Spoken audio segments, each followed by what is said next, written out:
Teachers day के मौके पर डोनाल्ड ट्रंप के सलाहकार को दिया भारत ने जवाब।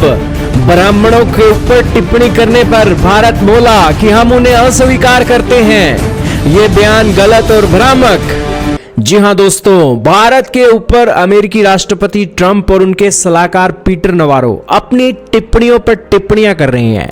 लेकिन आज 5 सितंबर टीचर्स डे के मौके पर भारत को टीचर बनने का भी मौका दे दिया है यूनाइटेड स्टेट्स ऑफ अमेरिका ने। अमेरिका वो छोटे बच्चे की तरह है जिसको भारत की विशालता का पता नहीं है, भारत की हिस्ट्री का पता नहीं है। बस अमेरिका अपने कुएं के मेंढक की तरह अपने देश को अच्छा बनाने के लिए अपने देश के बारे में सब कुछ सोच रहा है। लेकिन भारत अपने देश के बारे में भी सोच रहा है, एशिया के बारे में भी सोच रहा है, दुनिया के भले के बारे में भी सोच रहा है। यही कारण है कि रूस का तेल खरीद रहा है। अगर हम रूस का तेल ना खरीदे तो तेल की कीमतें 7वें आसमान पर पहुंच जाती।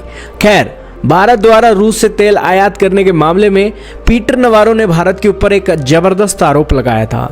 उन्होंने कहा था कि ब्राह्मण आम भारतीयों की कीमत पर मुनाफाखोरी कर रहे हैं और इस पर हमारा विदेश मंत्रालय आए हैं और उन्होंने अपनी एक टिप्पणी दी है। उन्होंने शुक्रवार को नवारो की टिप्पणियों को गलत और भ्रामक बताया। उन्होंने यह भी दोहराया कि दोनों देशों के बीच संबंध आपसी सम्मान और हितों के आधार पर अब आगे बढ़ते रहेंगे।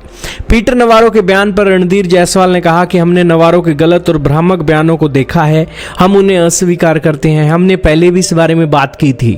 उन्होंने कहा कि हमारे लिए भारत और अमेरिका का रिश्ता ये बहुत महत्वपूर्ण है।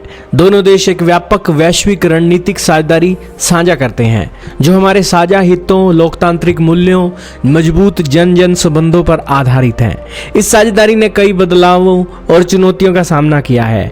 हम उस ठोस एजेंडे पर केंद्रित हैं जिसके लिए दोनों देश प्रतिबद्ध हैं और हमें उम्मीद है कि आपसी सम्मान और साझा हितों के आधार पर यह रिश्ता आगे बढ़ता रहेगा। दोस्तों, भारत एक टीचर की तरह समझा रहा है, उसकी लैंग्वेज प्रोफेशनल है। लेकिन अमेरिका की जो लैंग्वेज है वो एक बच्चे के जैसी है जो भी हाल ही में अपना नुकसान होता देख भारत के ऊपर क्रिटिसाइज करने के लिए आ गया है। भारत के एमईए के ऑफिशियल ने कहा कि जैसा कि आपने देखा होगा, मैं आपका ध्यान अलास्का में चल रहे यूएसए के संयुक्त सैन्य अभ्यास की ओर आकर्षित करना चाहूँगा। कुछ दिन पहले हमारी 2+2 अंतर स्तरीय बैठक भी हुई है। दोनों के देशों के बीच में बातचीत जारी है। हम अपनी साझेदारी को मजबूत करने के लिए प्रतिबद्ध हैं। नवारो फॉक्स न्यूज़ को दिए एक साक्षात्कार में भारत द्वारा रूसी तेल की खरीद पर टिप्पणी कर रहे थे और जब उन्होंने दावा किया कि फरवरी 2022 में रूस द्वारा यूक्रेन पर आक्रमण से पहले भारत का रूसी कच्चे तेल के साथ बहुत कम जुड़ाव था, लेकिन अब यह बहुत ज़्यादा हो गया।